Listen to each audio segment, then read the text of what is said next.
দেশজ উৎপাদন বা gross domestic product হলো জাতীয় আয়ের একটি গুরুত্বপূর্ণ কনসেপ্ট।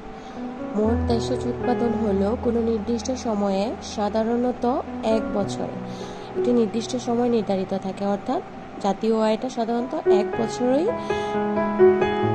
বিবেচনায় আসে। জাতীয় আয়টা 1 বছর বিবেচনা করেই হিসাব নিকাশ করা হয়ে থাকে, অর্থাৎ কোনো নির্দিষ্ট সময়ে সাধারণত 1 বছরে একটি দেশের ভৌগোলিক সীমারেখার মধ্যে, অর্থাৎ একটি দেশের ভিতরে ভৌগোলিক সীমারেখার ভিতরে, ভৌগোলিক সীমারেখার বাহিরে কোনো হিসাবকে জাতীয় আয়ের অন্তর্ভুক্ত করা হয় না।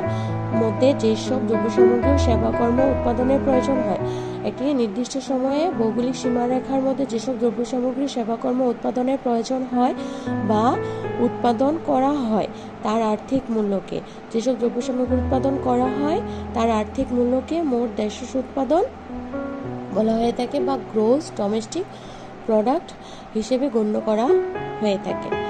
মোট দেশীয় উৎপাদন কোনো অর্থনীতিতে মোট উৎপাদনের সমান হয়ে থাকে। মোট দেশীয় উৎপাদনটা কোনো অর্থনীতিতে